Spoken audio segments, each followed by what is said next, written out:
ओम श्री विष्णवे नमः। श्री विष्णु अष्टोत्तरशतनाम स्तोत्रम्। नमाम्यहं ऋषिकेशं केशवं मधुसूदनं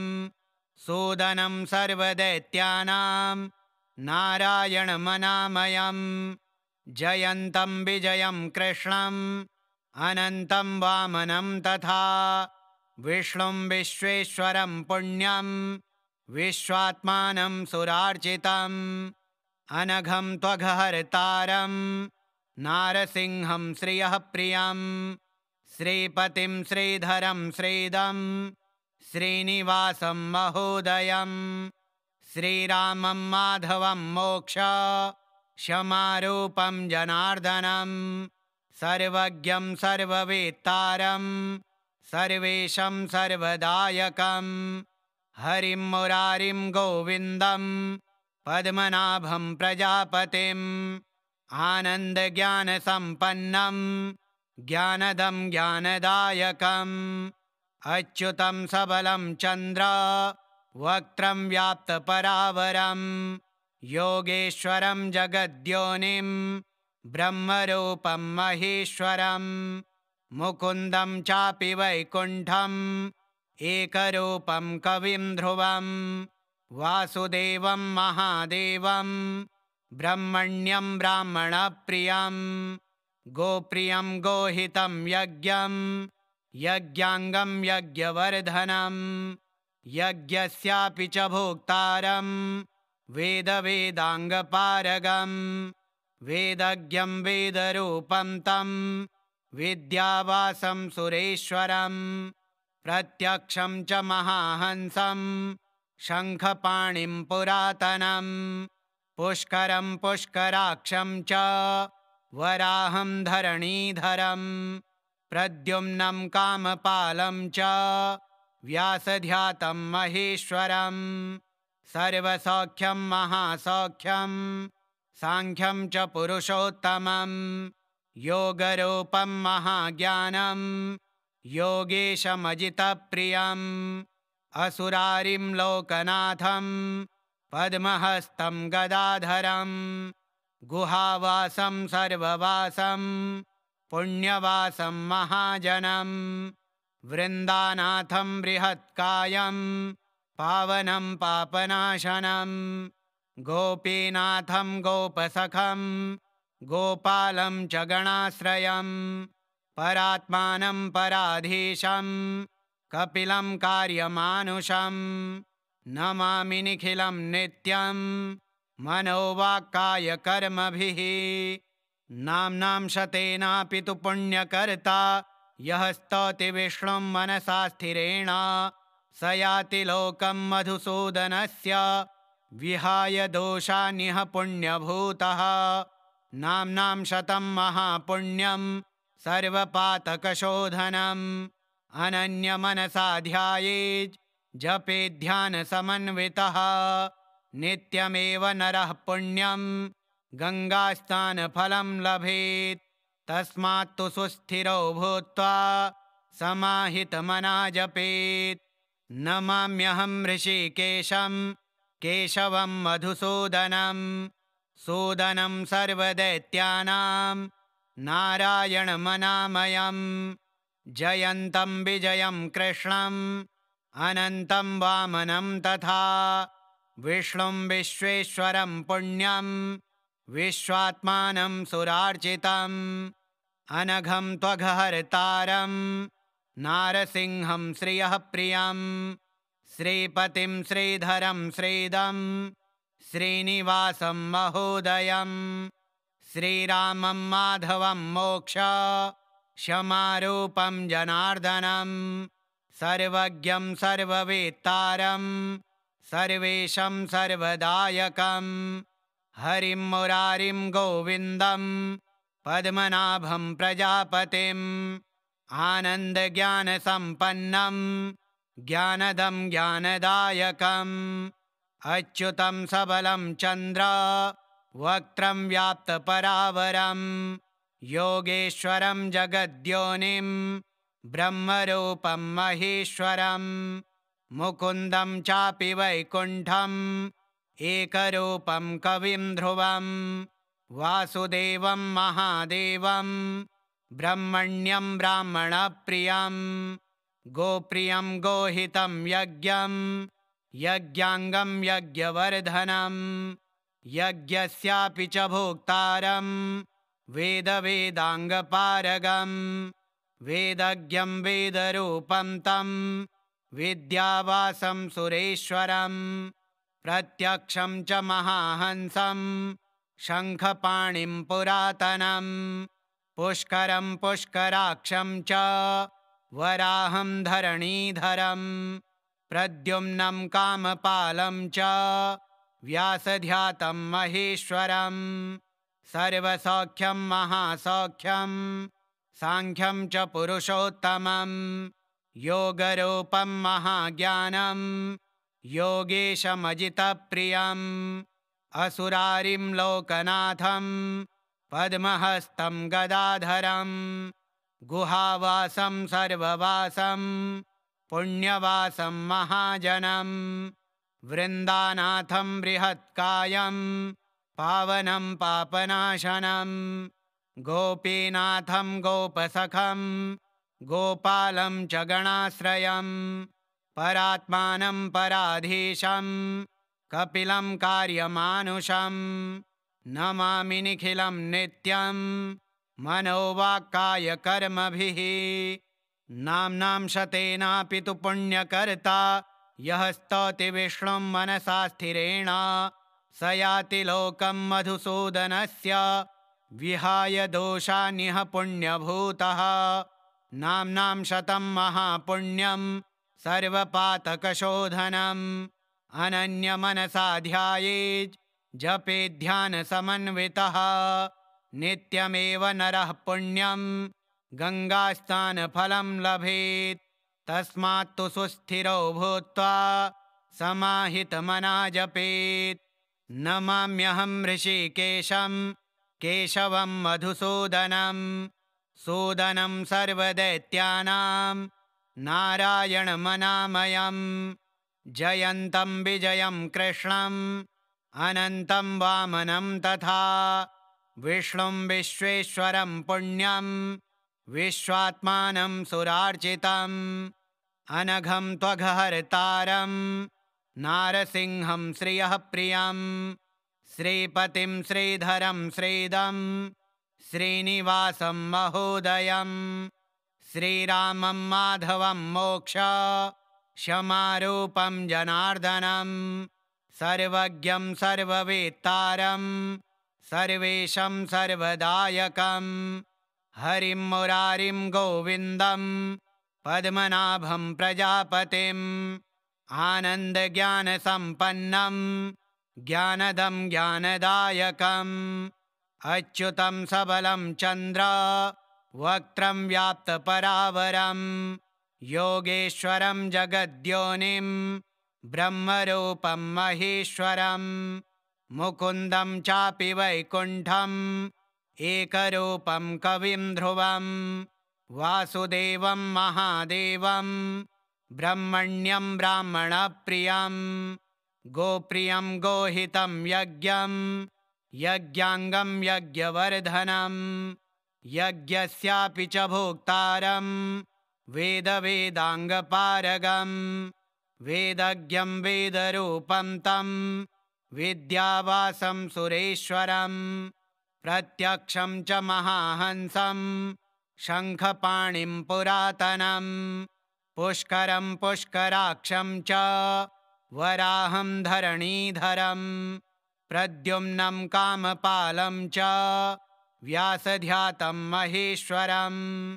सर्वसौख्यं महासौख्यं सांख्यं च पुरुषोत्तमं योगरूपं महाज्ञानं योगेशमजितप्रियम् असुरारिं लोकनाथं पद्महस्तं गदाधरं गुहावासं सर्ववासं पुण्यवासं महाजनं वृन्दानाथं बृहत्कायं पावनं पापनाशनं गोपीनाथं गोपसखं गोपालं च गणाश्रयं परात्मानं पराधीशं कपिलं कार्यमानुषं नमामि निखिलं नित्यं मनोवाक्कायकर्मभिः। नाम्नां शतेनापि तु पुण्यकर्ता यः स्तौति विष्णुं मनसा स्थिरेण स याति लोकं मधुसूदनस्य विहाय दोषान्यः पुण्यभूतः। नाम्नां शतं महापुण्यं सर्वपातकशोधनम् अनन्यमनसा ध्यायेत् जपेध्यानसमन्वितः। नित्यमेव नरः पुण्यं गङ्गास्नानफलं लभेत्। तस्मात्तु सुस्थिरो भूत्वा समाहितमना जपेत्। नमाम्यहं ऋषिकेशं केशवं मधुसूदनं सूदनं सर्वदैत्यानां नारायणमनामयं जयन्तं विजयं कृष्णं अनन्तं वामनं तथा विष्णुं विश्वेश्वरं पुण्यं विश्वात्मानं सुरार्चितम् अनघं त्वघहर्तारं नारसिंहं श्रियः प्रियं श्रीपतिं श्रीधरं श्रीदं श्रीनिवासं महोदयं श्रीरामं माधवं मोक्ष क्षमारूपं जनार्दनं सर्वज्ञं सर्ववेत्तारं सर्वेशं सर्वदायकं हरिं मुरारिं गोविन्दं पद्मनाभं प्रजापतिम् आनन्दज्ञानसम्पन्नं ज्ञानदं ज्ञानदायकम् अच्युतं सबलं चन्द्र वक्त्रं व्याप्तपरावरं योगेश्वरं जगद्योनिं ब्रह्मरूपं महेश्वरं मुकुन्दं चापि वैकुण्ठम् एकरूपं कविं ध्रुवं वासुदेवं महादेवं ब्रह्मण्यं ब्राह्मणप्रियं गोप्रियं गोहितं यज्ञं यज्ञाङ्गं यज्ञवर्धनं यज्ञस्यापि च भोक्तारं वेदवेदाङ्गपारगं वेदज्ञं वेदरूपं तं विद्यावासं सुरेश्वरं प्रत्यक्षं च महाहंसं शङ्खपाणिं पुरातनं पुष्करं पुष्कराक्षं च वराहं धरणीधरं प्रद्युम्नं कामपालं च व्यासध्यातं महेश्वरं सर्वसौख्यं महासौख्यं साङ्ख्यं च पुरुषोत्तमं योगरूपं महाज्ञानं योगेशमजितप्रियम् असुरारिं लोकनाथं पद्महस्तं गदाधरं गुहावासं सर्ववासं पुण्यवासं महाजनं वृन्दानाथं बृहत्कायं पावनं पापनाशनं गोपीनाथं गोपसखं गोपालं च गणाश्रयं परात्मानं पराधीशं कपिलं कार्यमानुषं नमामि निखिलं नित्यं मनोवाक्कायकर्मभिः। नाम्नां शतेनापि तु पुण्यकर्ता यः स्तौति विष्णुं मनसा स्थिरेण स याति लोकं मधुसूदनस्य विहाय दोषान्यः पुण्यभूतः। नाम्नां शतं महापुण्यं सर्वपातकशोधनम् अनन्यमनसा ध्यायेत् जपेध्यानसमन्वितः। नित्यमेव नरः पुण्यं गङ्गास्नानफलं लभेत्। तस्मात्तु सुस्थिरो भूत्वा समाहितमना जपेत्। नमाम्यहं ऋषिकेशं केशवं मधुसूदनं सूदनं सर्वदैत्यानां नारायणमनामयं जयन्तं विजयं कृष्णं अनन्तं वामनं तथा विष्णुं विश्वेश्वरं पुण्यं विश्वात्मानं सुरार्चितम् अनघं त्वघहर्तारं नारसिंहं श्रियः प्रियं श्रीपतिं श्रीधरं श्रीदं श्रीनिवासं महोदयं श्रीरामं माधवं मोक्ष क्षमारूपं जनार्दनं सर्वज्ञं सर्ववेत्तारं सर्वेशं सर्वदायकं हरिं मुरारिं गोविन्दं पद्मनाभं प्रजापतिम् आनन्दज्ञानसम्पन्नं ज्ञानदं ज्ञानदायकम् अच्युतं सबलं चन्द्र वक्त्रं व्याप्तपरावरं योगेश्वरं जगद्योनिं ब्रह्मरूपं महेश्वरं मुकुन्दं चापि वैकुण्ठम् एकरूपं कविं ध्रुवं वासुदेवं महादेवं ब्रह्मण्यं ब्राह्मणप्रियं गोप्रियं गोहितं यज्ञं यज्ञाङ्गं यज्ञवर्धनं यज्ञस्यापि च भोक्तारं वेदवेदाङ्गपारगं वेदज्ञं वेदरूपं तं विद्यावासं सुरेश्वरं प्रत्यक्षं च महाहंसं शङ्खपाणिं पुरातनं पुष्करं पुष्कराक्षं च वराहं धरणीधरं प्रद्युम्नं कामपालं च व्यासध्यातं महेश्वरं सर्वसौख्यं महासौख्यं साङ्ख्यं च पुरुषोत्तमं योगरूपं महाज्ञानं योगेशमजितप्रियम् असुरारिं लोकनाथं पद्महस्तं गदाधरं गुहावासं सर्ववासं पुण्यवासं महाजनं वृन्दानाथं बृहत्कायं पावनं पापनाशनं गोपीनाथं गोपसखं गोपालं च गणाश्रयं परात्मानं पराधीशं कपिलं कार्यमानुषं नमामि निखिलं नित्यं मनोवाक्कायकर्मभिः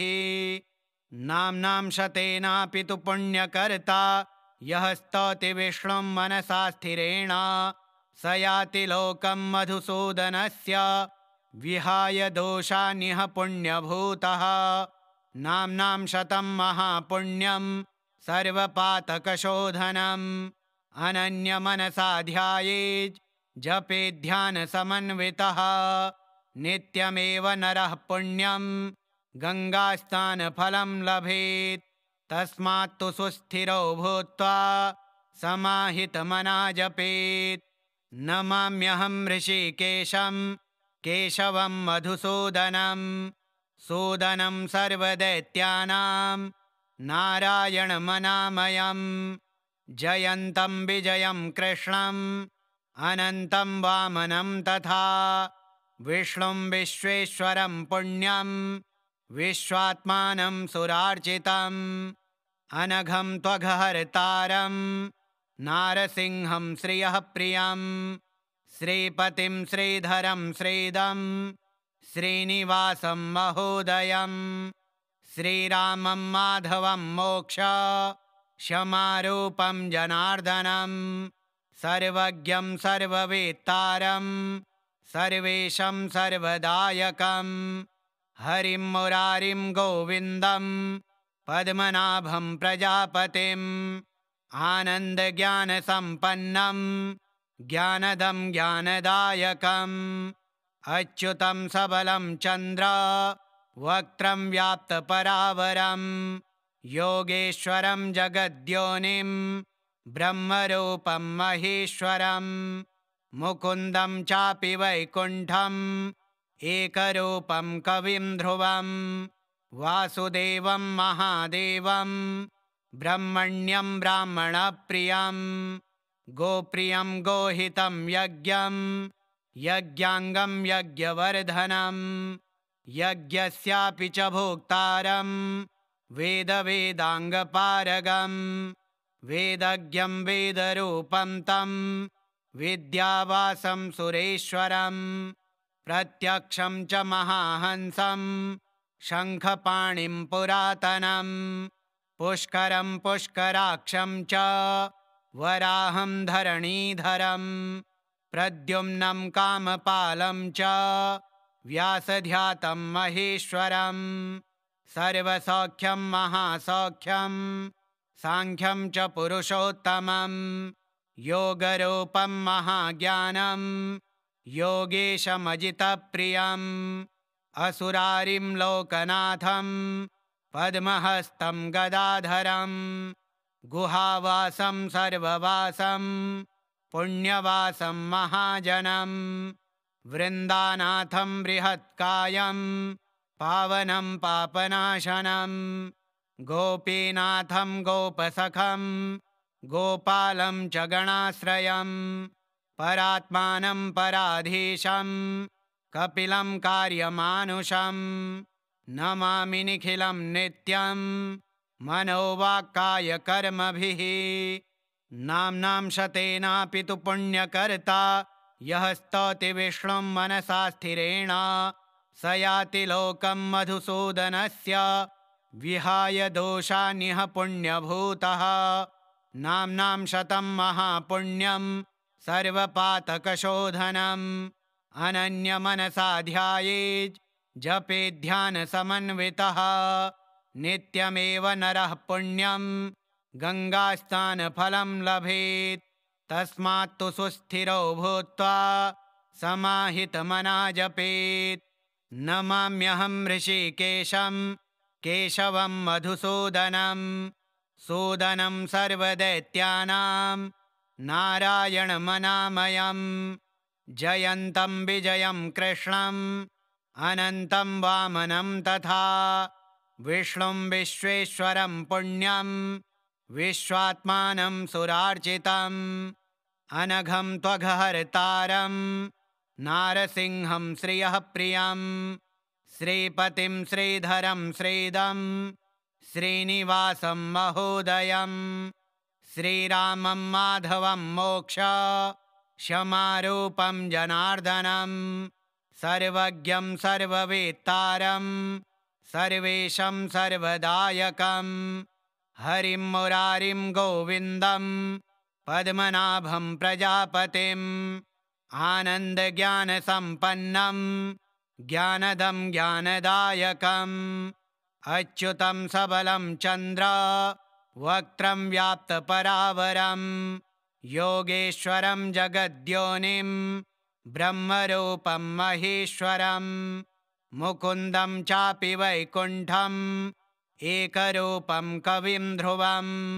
वासुदेवं महादेवं ब्रह्मण्यं ब्राह्मणप्रियं गोप्रियं गोहितं यज्ञं यज्ञाङ्गं यज्ञवर्धनं यज्ञस्यापि च भोक्तारं वेदवेदाङ्गपारगं वेदज्ञं वेदरूपं तं विद्यावासं सुरेश्वरं प्रत्यक्षं च महाहंसं शङ्खपाणिं पुरातनं पुष्करं पुष्कराक्षं च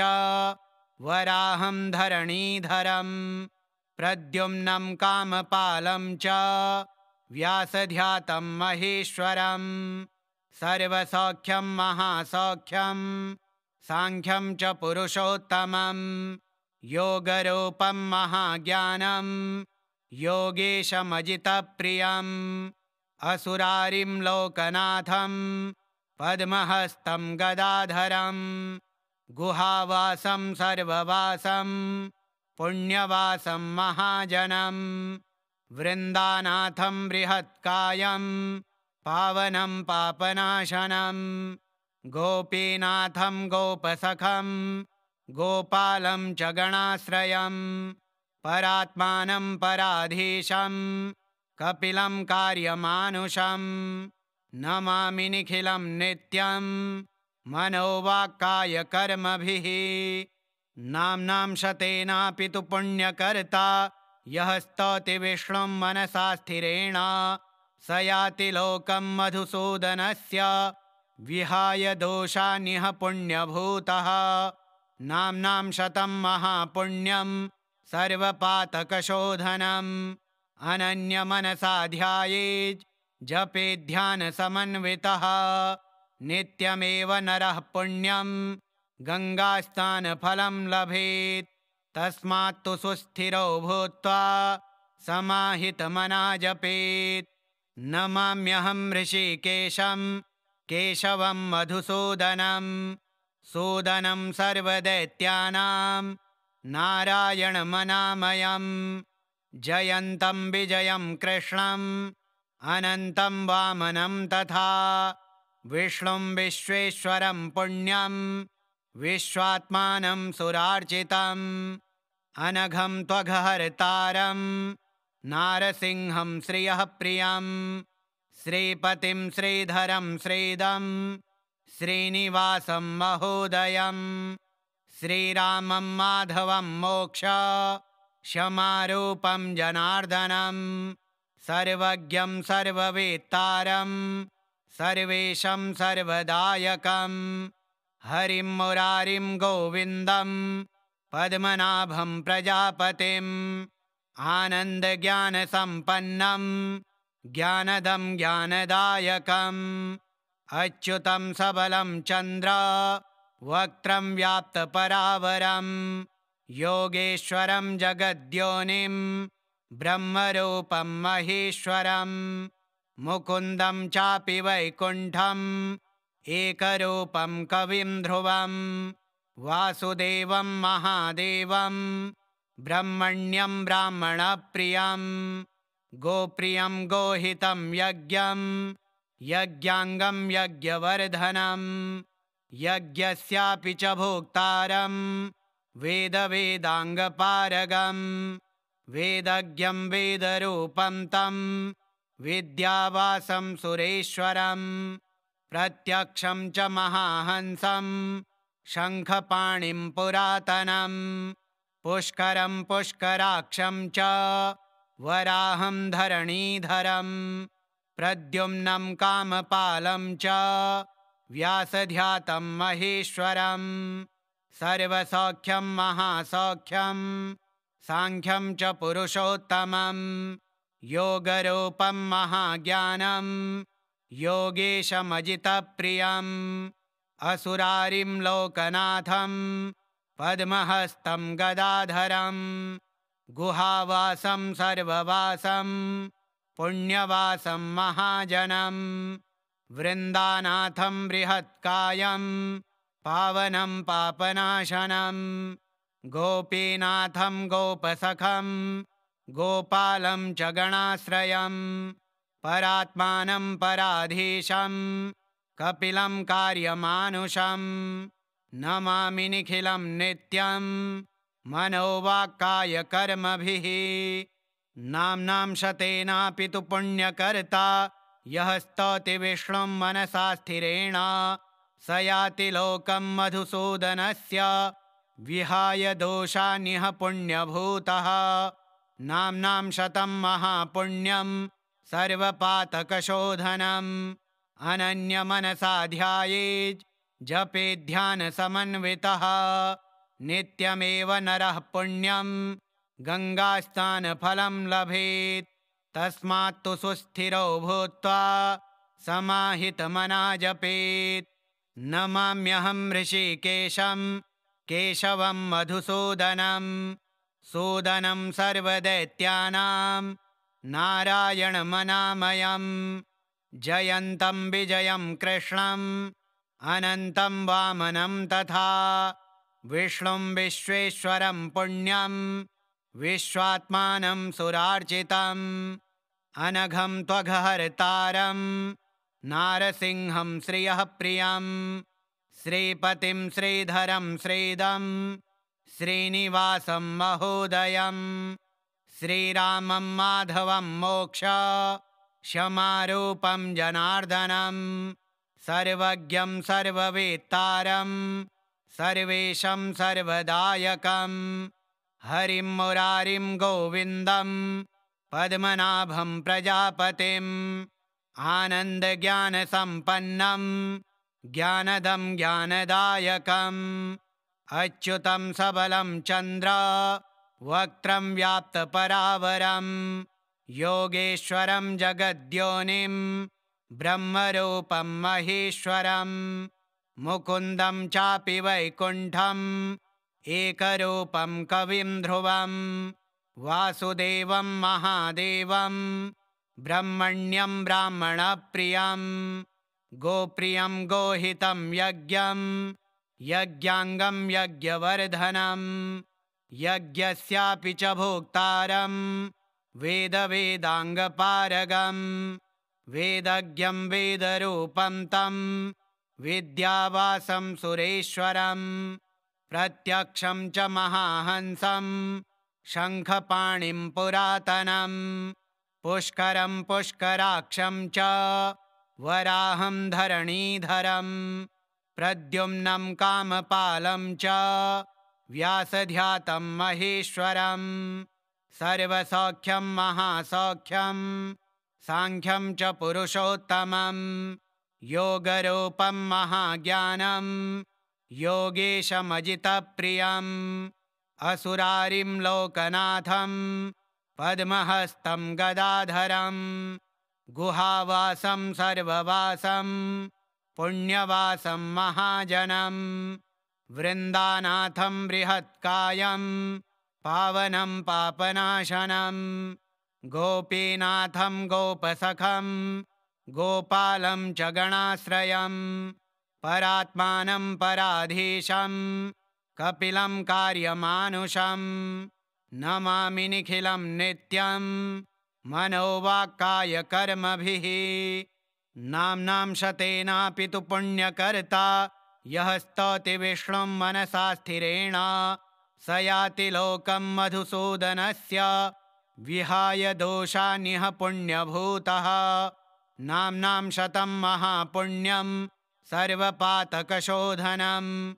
अनन्यमनसा ध्यायेत् जपेध्यानसमन्वितः नित्यमेव नरः पुण्यं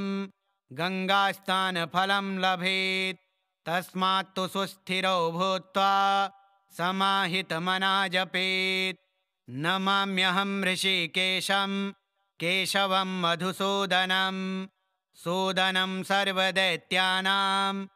नारायणमनामयम् जयन्तं विजयं कृष्णम् अनन्तं वामनं तथा विष्णुं विश्वेश्वरं पुण्यं विश्वात्मानं सुरार्चितम् अनघं त्वघहर्तारं नारसिंहं श्रियः प्रियं श्रीपतिं श्रीधरं श्रीदं श्रीनिवासं महोदयं श्रीरामं माधवं मोक्ष क्षमारूपं जनार्दनं सर्वज्ञं सर्ववेत्तारं सर्वेशं सर्वदायकं हरिं मुरारिं गोविन्दं पद्मनाभं प्रजापतिम् आनन्दज्ञानसम्पन्नं ज्ञानदं ज्ञानदायकम् अच्युतं सबलं चन्द्र वक्त्रं व्याप्तपरावरं योगेश्वरं जगद्योनिं ब्रह्मरूपं महेश्वरं मुकुन्दं चापि वैकुण्ठम् एकरूपं कविं ध्रुवं वासुदेवं महादेवं ब्रह्मण्यं ब्राह्मणप्रियं गोप्रियं गोहितं यज्ञं यज्ञाङ्गं यज्ञवर्धनं यज्ञस्यापि च भोक्तारं वेदवेदाङ्गपारगं वेदज्ञं वेदरूपं तं विद्यावासं सुरेश्वरं प्रत्यक्षं च महाहंसं शङ्खपाणिं पुरातनं पुष्करं पुष्कराक्षं च वराहं धरणीधरं प्रद्युम्नं कामपालं च व्यासध्यातं महेश्वरं सर्वसौख्यं महासौख्यं साङ्ख्यं च पुरुषोत्तमं योगरूपं महाज्ञानं योगेशमजितप्रियम् असुरारिं लोकनाथं पद्महस्तं गदाधरं गुहावासं सर्ववासं पुण्यवासं महाजनं वृन्दानाथं बृहत्कायं पावनं पापनाशनं गोपीनाथं गोपसखं गोपालं च गणाश्रयं परात्मानं पराधीशं कपिलं कार्यमानुषं नमामि निखिलं नित्यं मनोवाक्कायकर्मभिः नाम्नां शतेनापि तु पुण्यकर्ता यः स्तौति विष्णुं मनसा स्थिरेण स याति लोकं मधुसूदनस्य विहाय दोषान्यः पुण्यभूतः नाम्नां शतं महापुण्यं सर्वपातकशोधनम् अनन्यमनसा ध्यायेत् जपेध्यानसमन्वितः नित्यमेव नरः पुण्यं गङ्गास्नानफलं लभेत् तस्मात्तु सुस्थिरो भूत्वा समाहितमना जपेत् नमाम्यहं ऋषिकेशं केशवं मधुसूदनं सूदनं सर्वदैत्यानां नारायणमनामयं जयन्तं विजयं कृष्णम् अनन्तं वामनं तथा विष्णुं विश्वेश्वरं पुण्यं विश्वात्मानं सुरार्चितम् अनघं त्वघहर्तारं नारसिंहं श्रियः प्रियं श्रीपतिं श्रीधरं श्रीदं श्रीनिवासं महोदयं श्रीरामं माधवं मोक्ष क्षमारूपं जनार्दनं सर्वज्ञं सर्ववेत्तारं सर्वेशं सर्वदायकं हरिं मुरारिं गोविन्दं पद्मनाभं प्रजापतिम् आनन्दज्ञानसम्पन्नं ज्ञानदं ज्ञानदायकम् अच्युतं सबलं चन्द्र वक्त्रं व्याप्तपरावरं योगेश्वरं जगद्योनिं ब्रह्मरूपं महेश्वरं मुकुन्दं चापि वैकुण्ठं एकरूपं कविं ध्रुवं वासुदेवं महादेवं ब्रह्मण्यं ब्राह्मणप्रियं गोप्रियं गोहितं यज्ञं यज्ञाङ्गं यज्ञवर्धनं यज्ञस्यापि च भोक्तारं वेदवेदाङ्गपारगं वेदज्ञं वेदरूपं तं विद्यावासं सुरेश्वरं प्रत्यक्षं च महाहंसं शङ्खपाणिं पुरातनं पुष्करं पुष्कराक्षं च वराहं धरणीधरं प्रद्युम्नं कामपालं च व्यासध्यातं महेश्वरं सर्वसौख्यं महासौख्यं साङ्ख्यं च पुरुषोत्तमं योगरूपं महाज्ञानं योगेशमजितप्रियम् असुरारिं लोकनाथं पद्महस्तं गदाधरं गुहावासं सर्ववासं पुण्यवासं महाजनं वृन्दानाथं बृहत्कायं पावनं पापनाशनं गोपीनाथं गोपसखं गोपालं च गणाश्रयं परात्मानं पराधीशं कपिलं कार्यमानुषं नमामि निखिलं नित्यं मनोवाक्कायकर्मभिः नाम्नां शतेनापि तु पुण्यकर्ता यः स्तौति विष्णुं मनसा स्थिरेण स याति लोकं मधुसूदनस्य विहाय दोषान्यः पुण्यभूतः नाम्नां शतं महापुण्यं सर्वपातकशोधनम् अनन्यमनसा ध्यायेत् जपेध्यानसमन्वितः नित्यमेव नरः पुण्यं गङ्गास्नानफलं लभेत् तस्मात्तु सुस्थिरो भूत्वा समाहितमना जपेत् श्रीविष्णु अष्टोत्तरशतनामस्तोत्रम् श्रीविष्णोर्पणमस्तु। ॐ श्रीविष्णवे नमः।